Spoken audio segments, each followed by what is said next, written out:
questions. Questions orales. The honourable member from Wellington-Halton Hills. Monsieur le Président.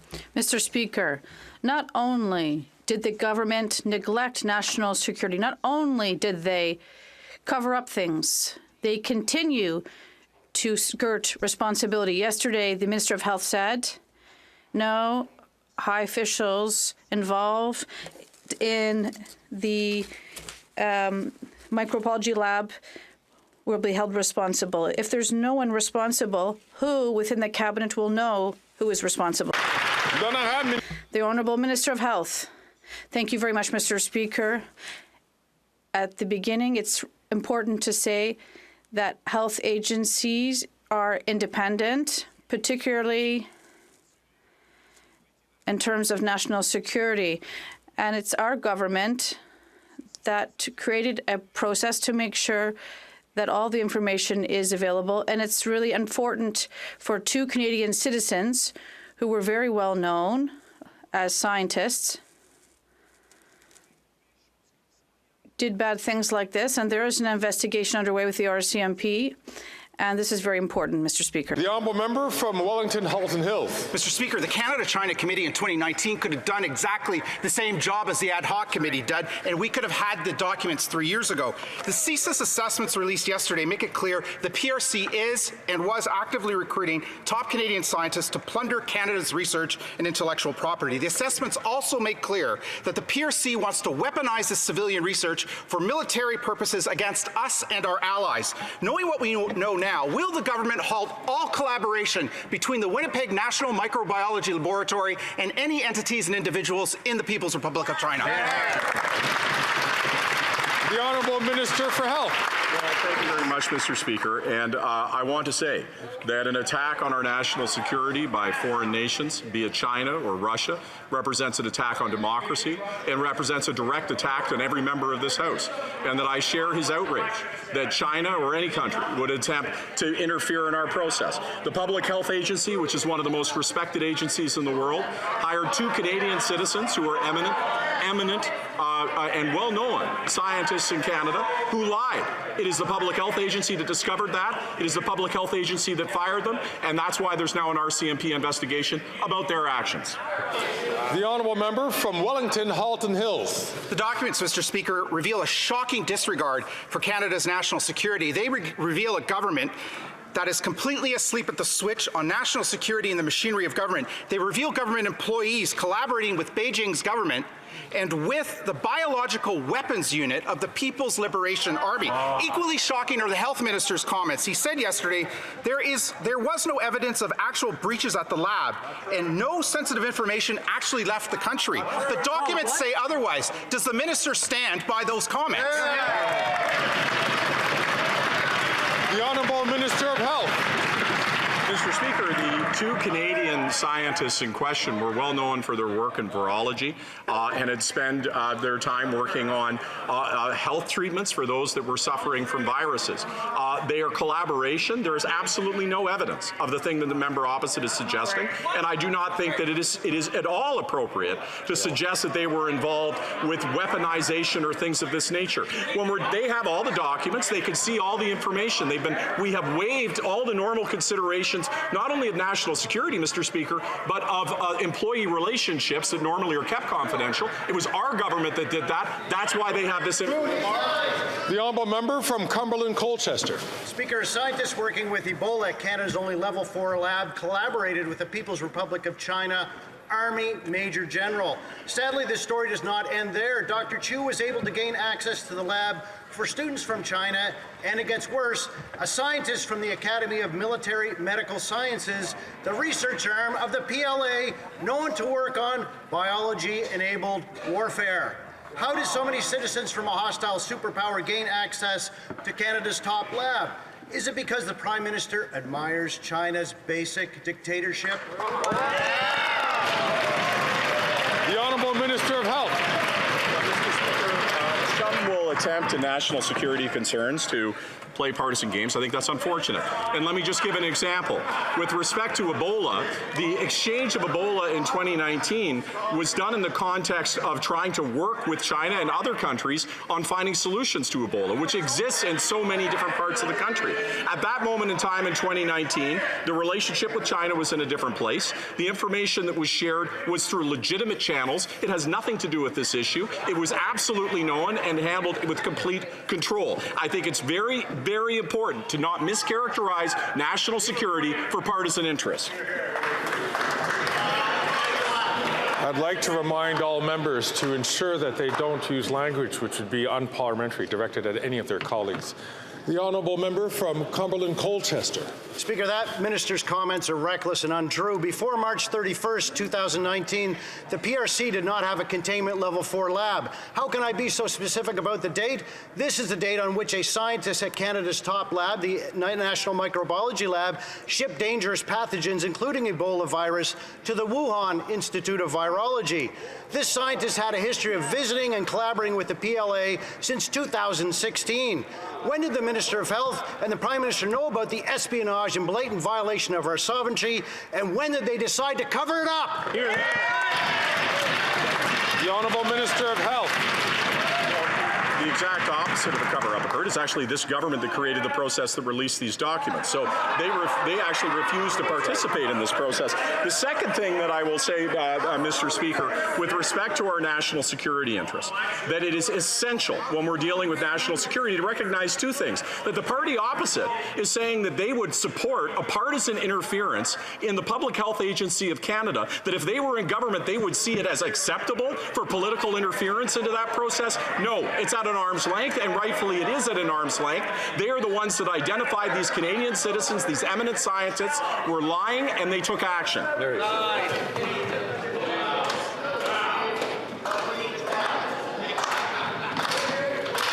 Order. Colleagues.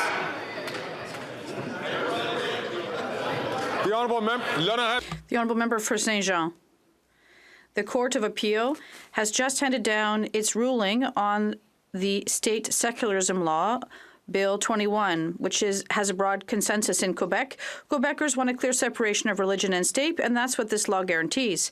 Now that the appeals court has handed down its ruling, it's clear that the next step is the Supreme Court. We saw it with Bill 101, and we'll see it again with Bill 21. What we're asking Ottawa is simple. Can you, please, stay out of it, either directly or indirectly, because Quebec knows what's good for Quebec. Thank you. The Honourable Minister of Justice. I appreciate the question, and obviously the court has just rendered its decision. I will read it, and we will reflect on it. But I'd like to say the message again that we've always given. We will always be here to defend the Charter of Human Rights, and if this ruling does get to the Supreme Court, we'll be there to intervene. The Honourable Member for St. Jean. I repeat, Quebec knows what is good for Quebec. We know that French is not only our official language, but also our common language, and that it must be protected. We know that equality between men and women is non-negotiable. In Quebec, just like we know the best way to protect religion is to have, versus a state to have none. And that's what Bill 21 is about. And that, too, is a broad consensus in Quebec. So will the Liberals, who say they don't like bickering, commit to not going against the will of Quebecers on Bill 21? Then I have the Honourable Minister of Justice. Mr. Speaker, our government has always underscored that we'll always be here to defend the Canadian Charter. This includes freedom of expression and freedom of religion and equality. Nevertheless, if this ruling does make it to the Supreme Court of Canada, we'll be there to intervene. The Honourable Member from Burnaby South. The Arrive Canada drama never stops. Remember we told the Liberals that they could ask public service to do the work that was required? They said, no, it's not possible. Well, it turns out that the ArriveCan contract was awarded to a D&D employee. A public servant actually did the work. Under the Liberals, public money going to private consultants tripled. Why are the Liberals trying to give the Conservatives a run for their money at how much money they can waste on private consulting? The Honourable Minister for National Defence. Actually, I want to thank the member for the question because I think it's an important one. Mr. Speaker, as soon as we were made aware that the CEO of Dalian was a D&D employee, we've taken immediate action to suspend all contracts with Dalian, and I can confirm for this House that all active contracts with Dalian have been suspended. I can also confirm to this House that the member in question has also been suspended. The matter will be thoroughly investigated. Thank you, Mr. Speaker. Colleagues, once again, I'm going to ask colleagues to please be respectful of the questions that are asked and, of course, of the answer given for many reasons. One of them, of course, is that members who require the use of translation can't hear through their earphones if members are shouting in terms of the response. Then I have The honourable member for Burnaby South. A 6-person family and a pregnant woman live under a highway in Montreal. They were kicked out of their apartment. They cannot find affordable housing. This is the result of the Liberals and the Conservatives who have lost more than a million units of affordable housing. Will the Liberals, or are they ashamed of their track record, or are they too disconnected from reality? The Honourable Minister. Mr. Speaker, we know that every person in Canada has a right to a home. It is a fundamental right. We doubled funding for communities to fight against homelessness and to make sure everyone has a roof over their heads. Mr. Speaker, we know there's a lot of work to be done, but unlike the Conservatives, it's not through bickering with municipalities that will get there. We need to sit down with everyone and find a lasting solution to homelessness in Canada. Thank you. the honourable member from Selkirk Interlake Eastman. This Prime Minister isn't worth the cost, the crime, the corruption, or the cover-ups. After hiding the Winnipeg lab documents from Canadians for over 3 years, we finally know why the Liberals blocked Parliament. We know that Dr. Chu had close and clandestine relationships with entities of the People's Republic of China and collaborated with military scientists. The People's Liberation Army is a known security threat to Canada. That's right. So why did the Prime Minister cover up this breach of national security instead of arresting these spies? Good question. The Honourable Minister of Health. Well, I'll answer the first part of the question, as I suspect they're going to have other questions on the second element. On the first order, it was the first offer was to have all parliamentarians look at the documents through NSICOP. That was an immediate offer. Some opposition members said that that wasn't a good answer because they wanted to make sure that if there was a need for redactions to be released, they wanted a process. So I, as House Leader at that point in time, suggested an ad hoc process that would ensure that an independent arbiter would make the decision about releasing those documents. I would remind the member again that it is an independent decision of the Public Health Agency to make redactions. I'm sure he's not suggesting that anything else other than that should happen. The honourable member from Selkirk Interlake That Eastman. House Leader actually sued the Speaker. Dr. Chu maliciously shared technology and materials from the Winnipeg labs with Major General Chen, one of Beijing's top commanders at the Academy of Military Medical Science. The Academy is described in the CSIS documents as the highest medical research institution of the People's Liberation Army of the PRC and has offensive biological weapons capabilities. And one of its objectives is to transform the results of basic civilian research into military applications and biotechnologies. The Chinese military can now make more biological weapons and potentially use them against Canadians and our allies. Why did the Prime Minister cover up this national security threat? The honourable Minister of Health. I've already already said that the documents first were released and then the additional redactions were actually commenced by us. The second point is when the member says maliciously, we don't know what their intention was. That's the purpose of an RCMP investigation. Secondly, these are individuals that I am deeply concerned about, like the member opposite. And in a process of due process, we understand what they did. With respect to the Chinese government, the military and the government and academia and scientists are all part of their military. That means that any connection that they had whatsoever would have touched that. And so I think it's careful not to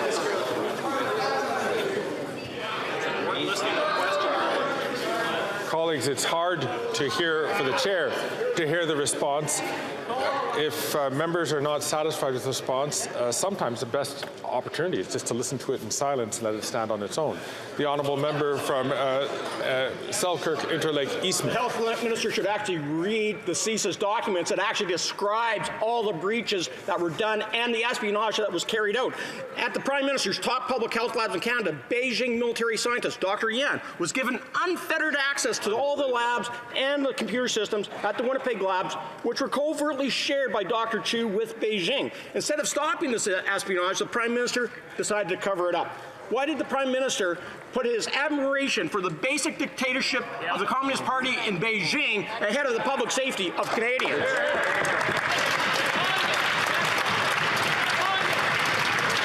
The Honourable Minister of Health. Mr. Speaker, I think it's important to step back and really consider what the Conservative Party is saying here. That at the time in which they were hired, these two Canadian citizens were eminent scientists who were well published and well regarded throughout North America. The fact that they lied and misrepresented themselves, Mr. Speaker, is reprehensible. Colleagues, I'm going to ask members, please. I'll ask the member from Miramichi Grand Lakes, please, to keep his comments to himself until he will have the floor at the time that he asks a question. The Honourable Minister of Health has 15 seconds left on the clock. So I would hope what they're not suggesting is that if they were in power, that they would have interfered politically, been able through clairvoyance to know that these eminent scientists who at this point in time had no reason to believe that they were anything other than Canadian scientists who were doing good research, that they would have interfered politically with clairvoyance and got rid of them before this happened.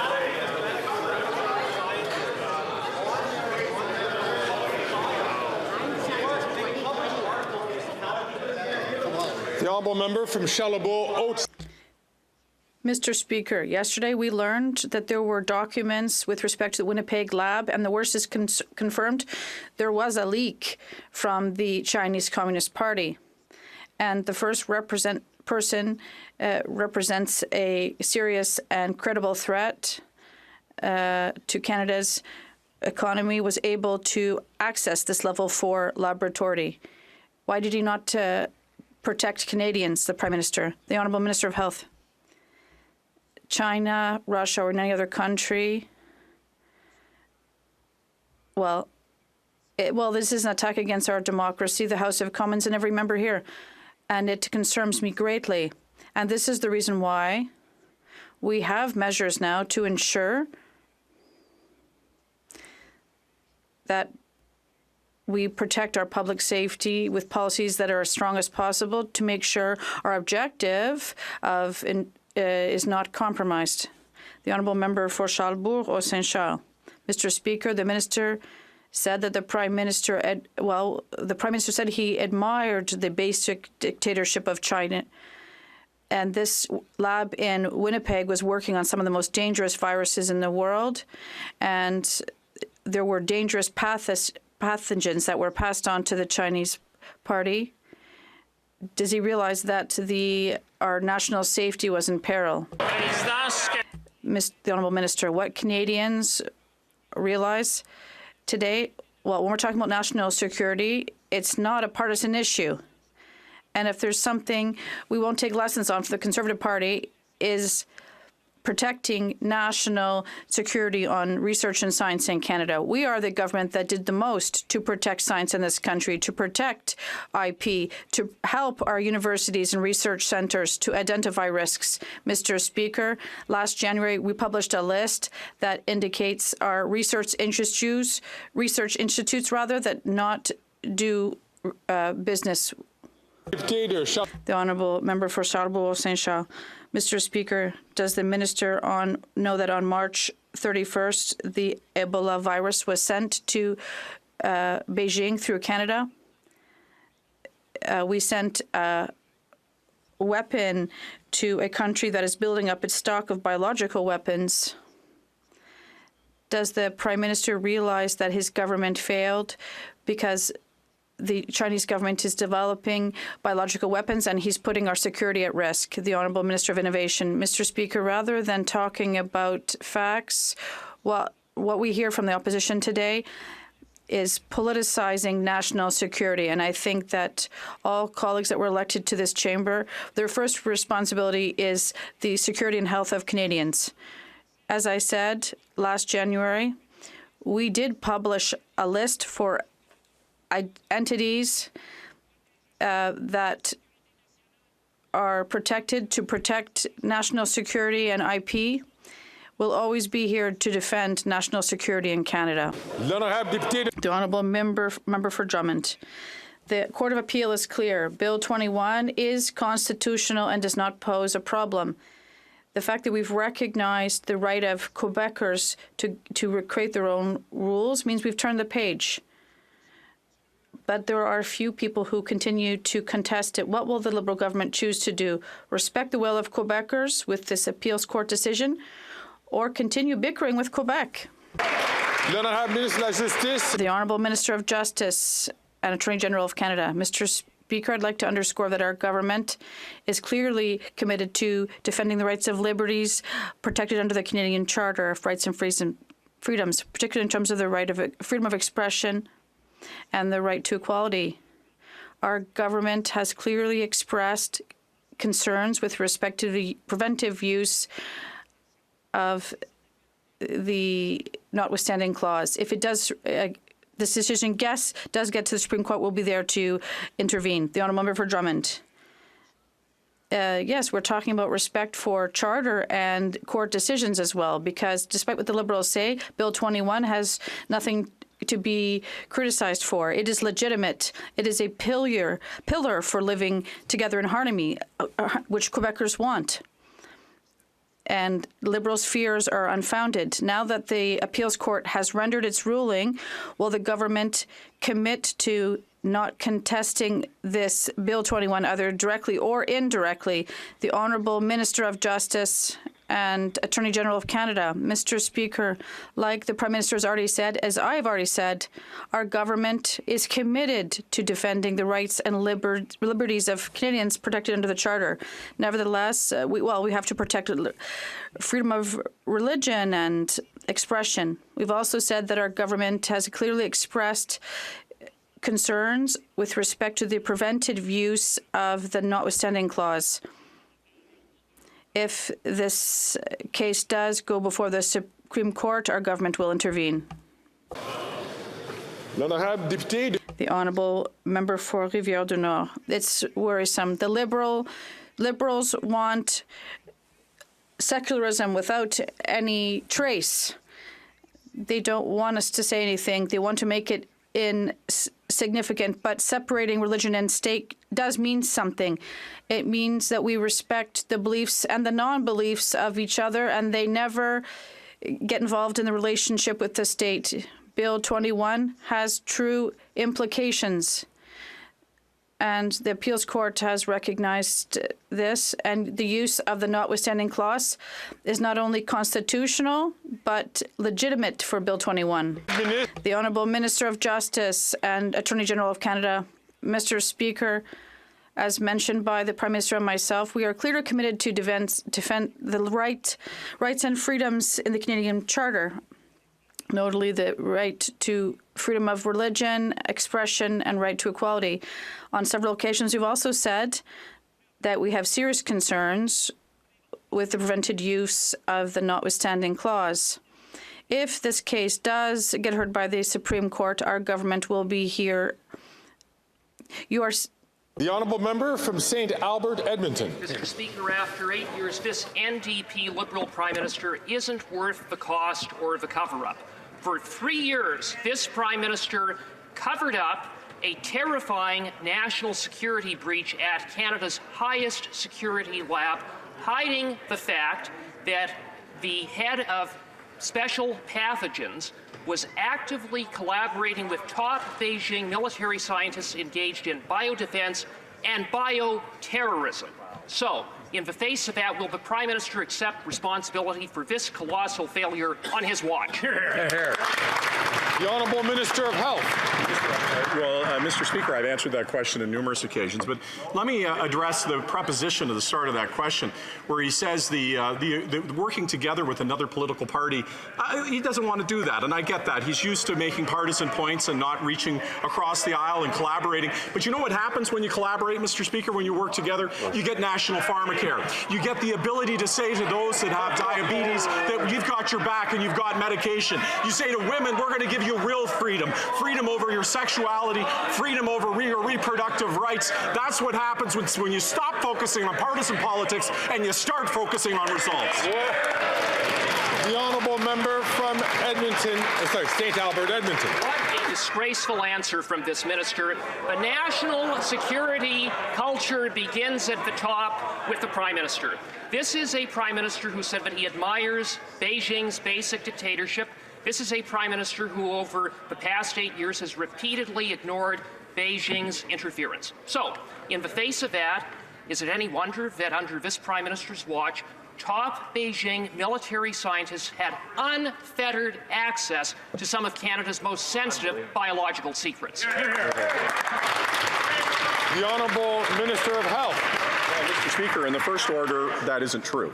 What is true is that the Public Health Agency of Canada, which is one of the most respected agencies in the world, that was there for us throughout the pandemic, is entirely responsible for its operations. And the truth is that there were two individuals hired. They were Canadian citizens, eminent scientists, well-known and well-respected across Canada and indeed around the world, who lied to the Public Health Agency of Canada. The Public Health Agency of Canada then took the very responsible action of firing those individuals, turning the matter over to the RCMP, where they currently are under investigation, Mr. Speaker.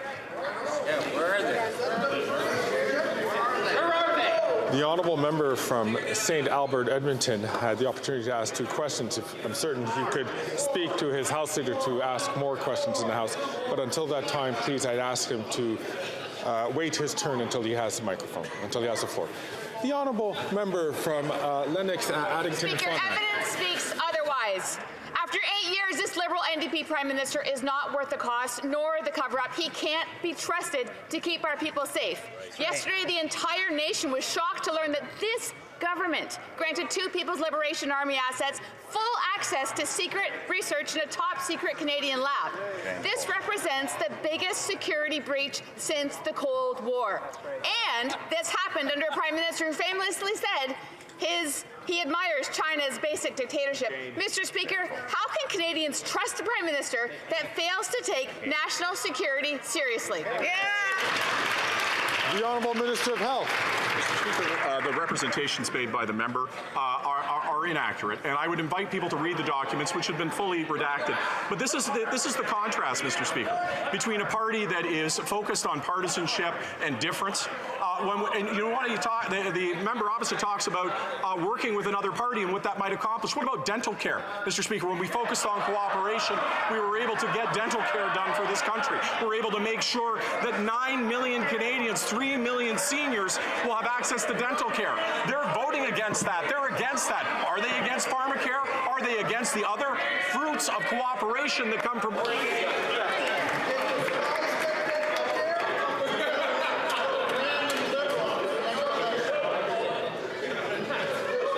Calgary, colleagues.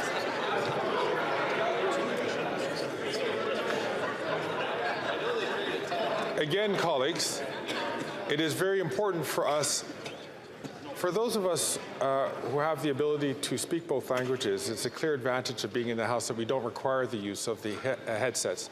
But for those of us who do require it, it's very difficult for them to hear the questions or the answers if there's too much noise in the House.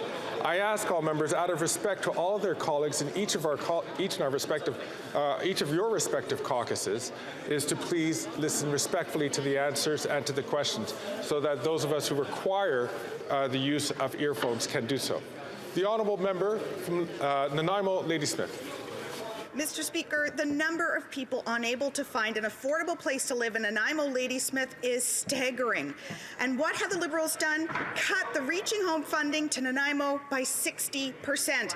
And the Conservatives plan gut funding and leave it up to rich developers who just so happen to be their biggest donors. Nanaimo needs more support, not less. The Mayor of Nanaimo is calling for federal support. Will the minister provide the funding required for truly affordable housing in Nanaimo? Hear, hear, hear, hear. The Honourable Parliamentary Secretary. Thank you very much, Mr. Speaker. I'm happy to take up the specific matter with the member who just raised it after question period to know more about that specific case in Nanaimo. But what I will say is that this federal government is absolutely committed to ensuring there's greater supply. Supply is always what underpins a housing crisis in this country and every other country that's experiencing exactly that. We need to see more building, and that's why we've incented the private sector by lifting GST on the building of apartment rentals. We've moved forward to work with municipalities to see zoning changes where so much of this is dealt with in terms of affordability. Thank you very much, Mr. Speaker. The honourable member from Edmonton Strathcona. Mr. Speaker, New Democrats are delivering diabetes medicine and devices and contraceptives for all Canadians today. Free contraceptives are life-changing for women across this country. But shamefully, Danielle Smith said she doesn't want that for Albertans. Right. My constituents are outraged, and the Conservative leader, when he was asked by the media about this, literally ran away. So he didn't have to talk about fairness for women. Will this government ensure that they sign agreements with all provinces so all women, all Canadians have access to the...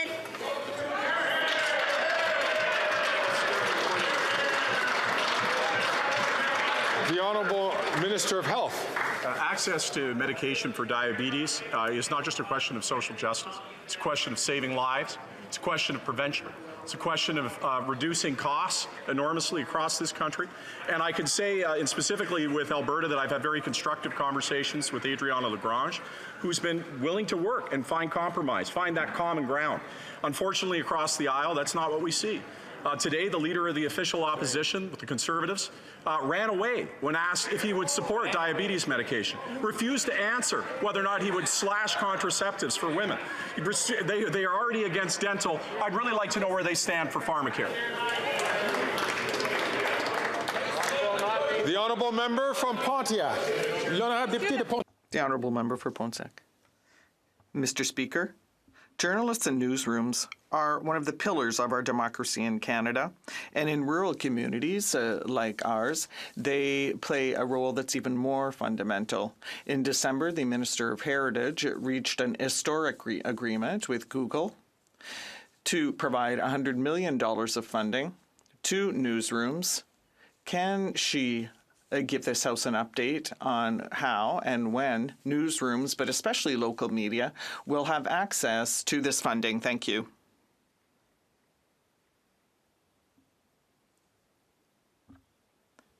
The Honourable Minister of Heritage. Thank you, Mr. Speaker. And despite months of opposition from the Conservatives last year, we adopted the Online News Act, which allowed us to reach an historic agreement with Google. That's $100 million in funding that Google's going to invest in local media that would never have been available had the Conservatives been in power. And yesterday, Google launched its open bid office to ask for eligible newsrooms to apply. Canadians can be sure that on this side of the House, we are always going to stand up to ensure that technological giants pay their fair share to protect Canadian citizens. Thank you. I would just like to ask the member for Portneuf, Jacques Cartier, to respect people taking the floor. The Honourable Member for Regina Capel. Confused because it's not conservatives making a link between these scientists and threats to national security. It's the government's own security agencies themselves saying that these individuals, quote, were collaborating with foreign entities that present a threat to the security of Canada. We're talking about research with pathogens and deadly viruses, while at the same time these individuals were on the payroll of the People's Liberation Army for the communist regime in Beijing. Now, rather than inform Canadians and come clean at the outset, the government went into overdrive to cover it up. How could the Prime Minister be so callous and selfish that he would try to protect himself rather than the security of Canadians?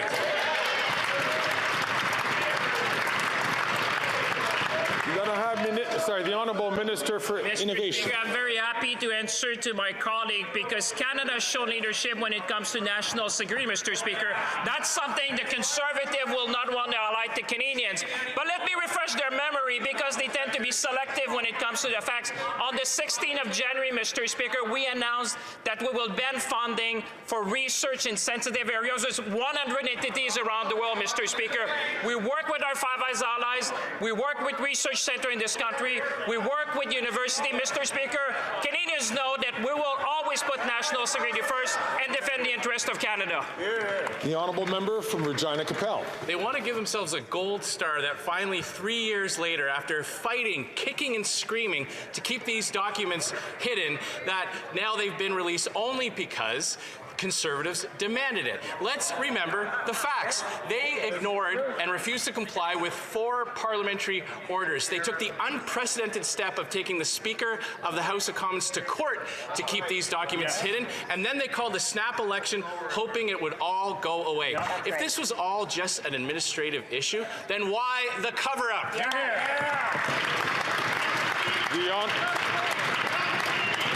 The Honourable Minister of Health. In the first order, one of the things that is disturbing about what the member is supposing is that if he was in government, and I hope that that doesn't happen, that they would interfere in the redaction process and they would be involved in it. We obviously did not do that, particularly not with national security. What we did do, and in fact, the member opposite and I had a conversation about this. First, I suggested immediately that they see the documents at NSICOP. He said that wasn't good enough. So I created an ad hoc committee. The ad hoc committee gave them the opportunity not only to see the documents, but put to an independent arbiter whether or not they should be released publicly. We did that together. The documents are released. They're now before us. The Honourable Member for Mégantic-L'Érable. Mr. Speaker, the Prime Minister is recognized for his admiration for China's basic dictatorship. After 8 years, he let the Chinese Communist Party interfere in our elections. He turned a blind eye to the interference with the Chinese diaspora. And with this Winnipeg lab matter, we see that there are people who represent a credible and serious danger to compromise Canada's national security. Will the Prime Minister finally admit that he tried to cover up these documents to protect himself instead of protecting Canadians?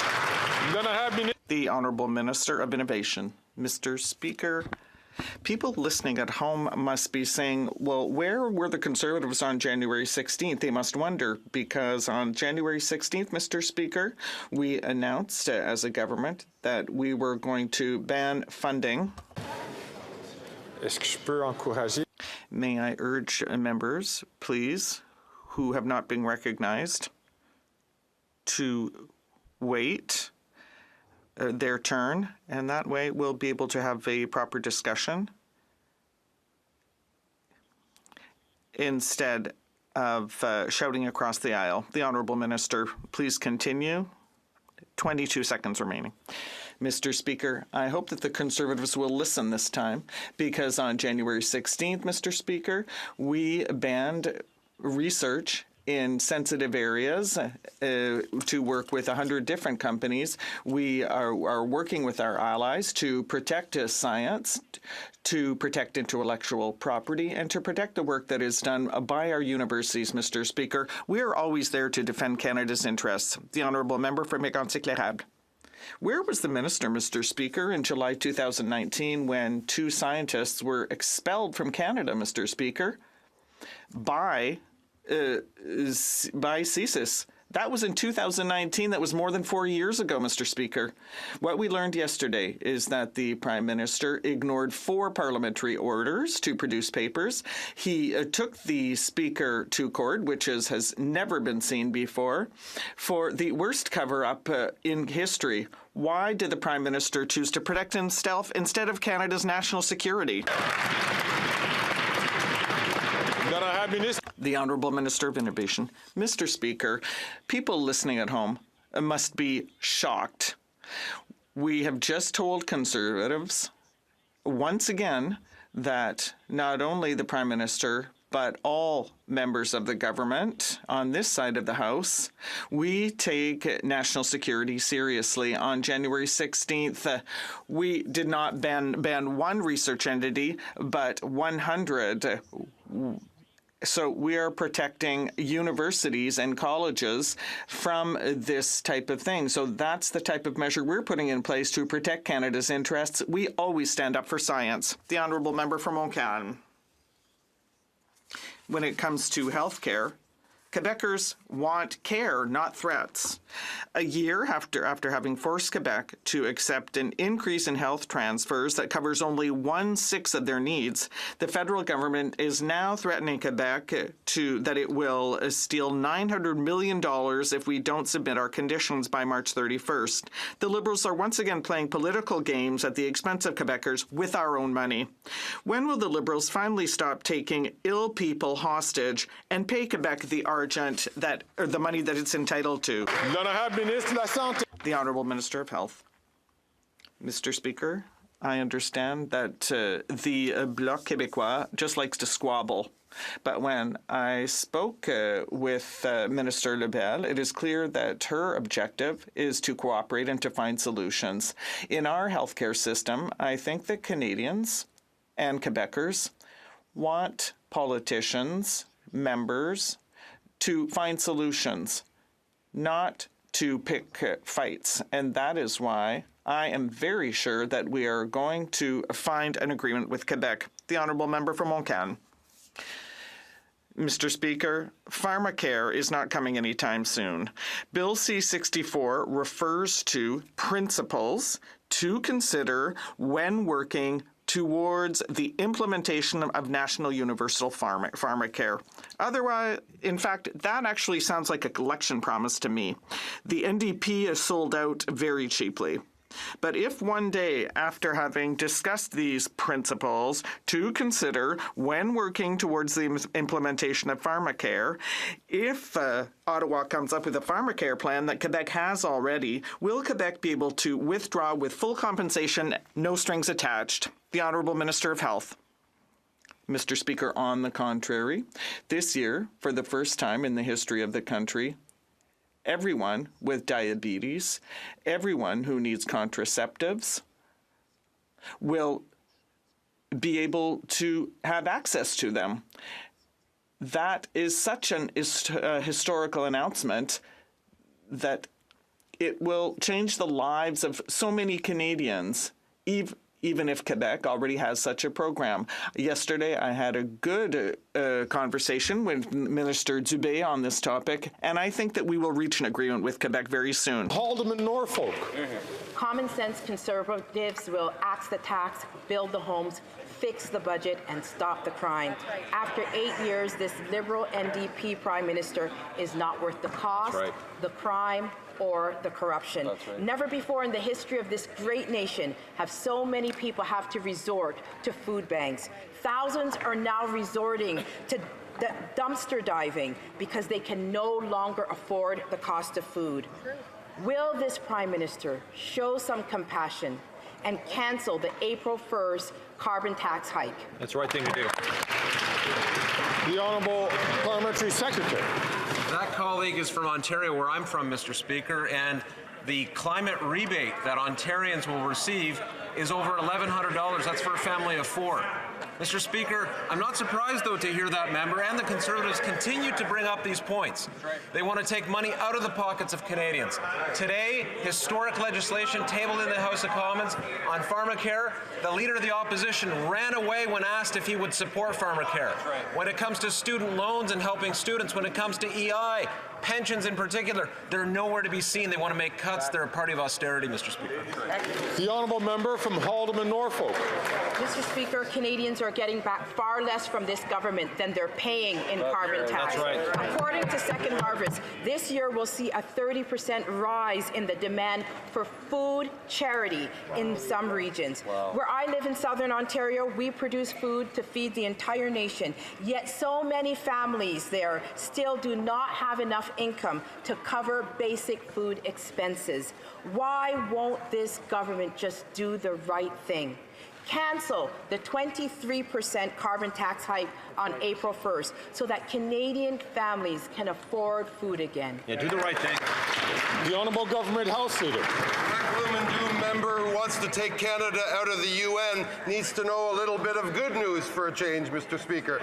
We've had many months of good news for Canadians. Just recently, Statistics Canada announced that in January we gained 37,000 new jobs, and there are 1 million more Canadians, Mr. Speaker, working than before the pandemic. The unemployment rate is at 5.7%, and wage growth is outpacing inflation, and that's even more true for women. You'd think that member would care about such things. The honourable member from Battleford's Lloydminster. Mr. Speaker, common sense Conservatives will axe the tax, build the homes, fix the budget, and stop the crime. Because after 8 years, Canadians know that this Prime Minister is not worth the cost, crime, or corruption. Life has never been more expensive in this country. 1 million Canadians will be relying on food banks this year alone. And still, this Prime Minister is hell-bent on hiking the carbon tax up by 23% on April 1st. Mr. Speaker, why won't the Prime Minister cancel his carbon tax increase and help make life more affordable for Canadians?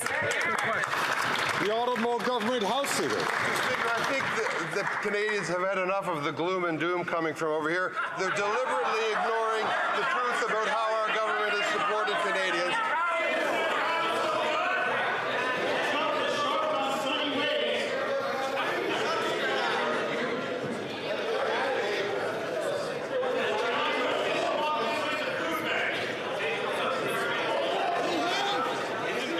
Order.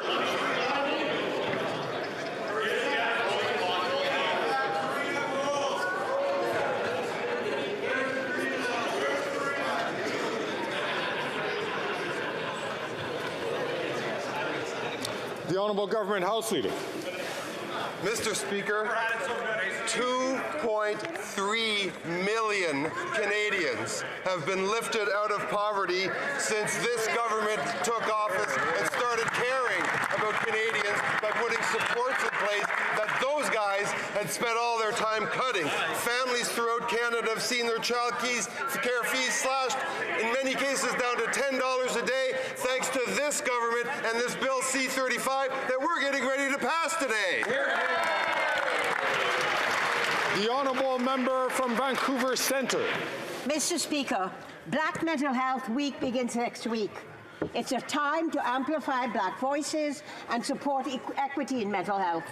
It is time to correct the disproportionate lack of Black health researchers so we can deliver culturally appropriate mental health solutions. It is time to act to improve the wide gap in health outcomes for many Black Canadians that is the result of historical and systemic anti-Black racism. Can the Minister of Mental Health and Addictions tell us what her department is doing to improve access to culturally safe and informed mental health services for Black communities across the country? The Honourable Minister for Mental Health and Addictions. Thank you, Mr. Speaker, and thank you to the member. She is such a tremendous advocate on so many issues that matter to Canadians.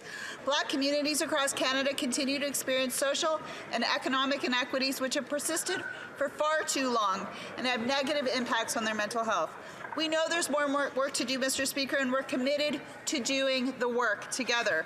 Through programs like the Mental Health of Black Canadians Fund, we are supporting organizations to develop culturally safe, focused, knowledge-based programs with capacity to improve the mental health of Black Canadians and meet their needs.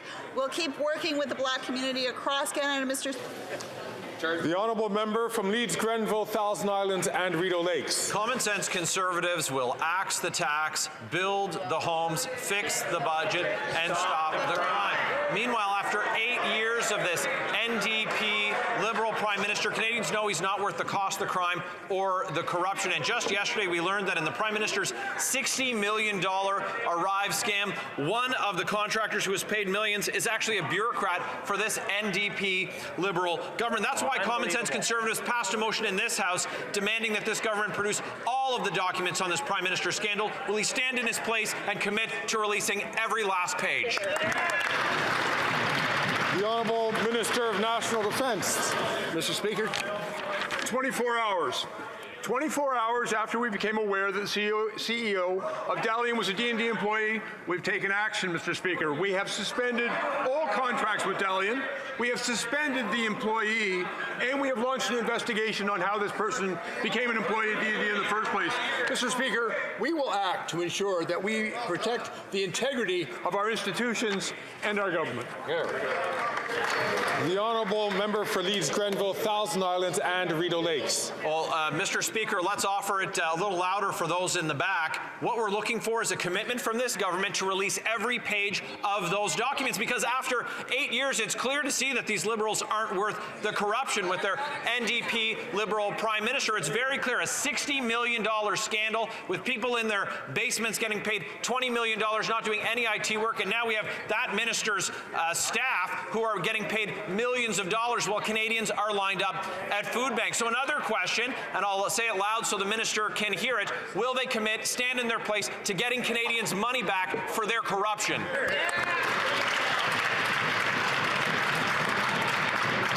The Honourable Minister for National Defence. Thank you very much, Mr. Speaker. And I'll simply remind the member opposite how quickly we acted. This information became to our attention yesterday. And since that time, we have suspended all contracts with Dalian. We've suspended the member, and we've launched a thorough investigation that will determine how this individual became to be employed. Mr. Speaker, we are demonstrating...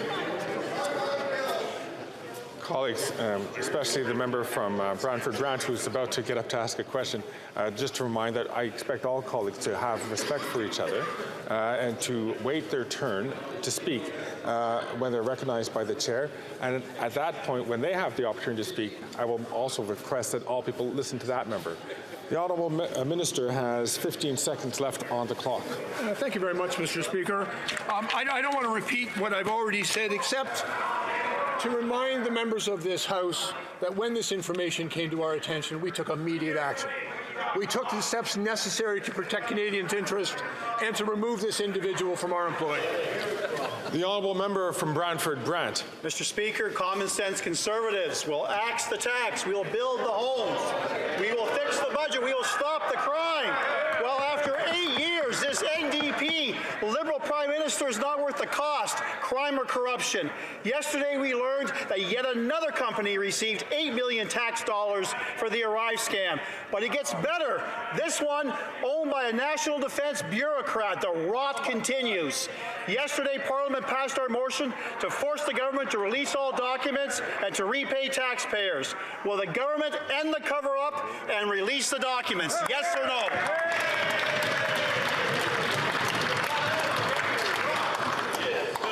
The Honourable Minister for National Defence. Mr. Speaker, the member opposite began his question by talking about all the things that the Conservatives propose to do at some distant point in the future.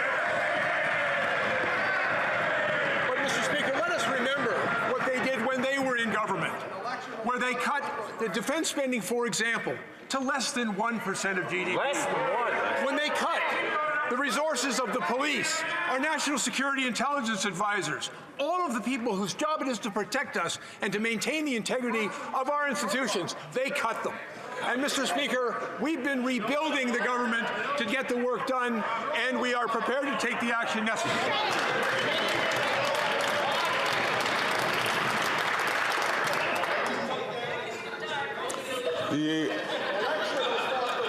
I'll ask the honourable member from Southwark St. Margaret's, please, to wait his turn to ask a question. The honourable member, The honourable member for Alfred Pellan. Mr. Speck, in Quebec, we're fortunate enough to have tourist attractions that charm people here, elsewhere in Canada and abroad. The tourism contribution represents more than 3% of employment and 2% of the GDP, whether it be for sustainable tourism, agritourism, outdoor experiences, Indigenous tourism, or rural tourism. Can the minister tell us how our government is going to maximize the growth potential of this sector? Thank you. The Honourable Minister of Tourism. Thank you, Mr. Speaker. I'd like to thank my colleague for his question.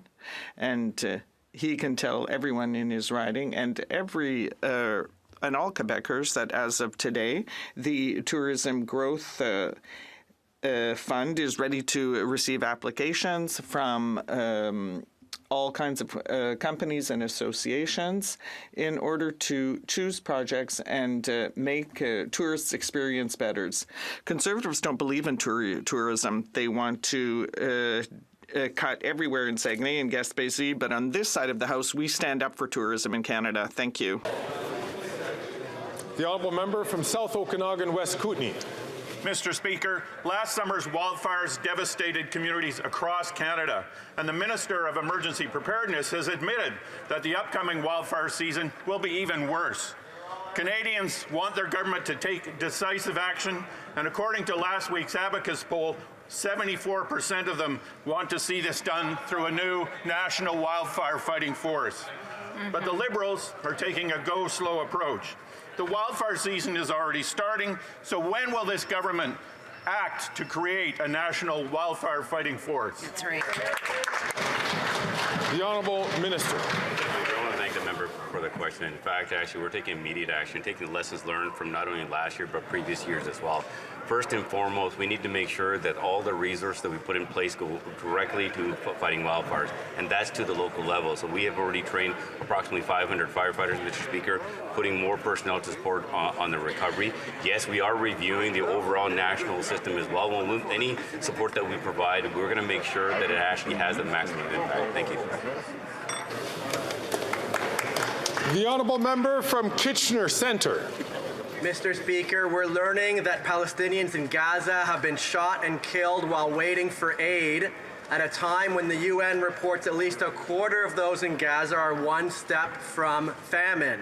Meanwhile, Amnesty International reports that Israel has failed to comply with the ICJ ruling requiring them to take immediate steps to prevent genocide, including allowing humanitarian aid in. In light of this, when will this government reinstate UNRWA funding, which millions of Palestinians rely on for food, and call on Israel to follow the ICJ ruling? Hear, hear. The Honourable Minister for Foreign Affairs. Stories coming out of Gaza are extremely preoccupying. This is catastrophic. I would call this a nightmare scenario. So, at all times, international humanitarian law must be respected, and both parties must respect the ICJ ruling. And we need to do more to make sure that humanitarian aid is going into Gaza, and at all times, civilians must be protected. Thank you so much. This brings to an end a question period. I see the honourable member from Regina Capel is rising.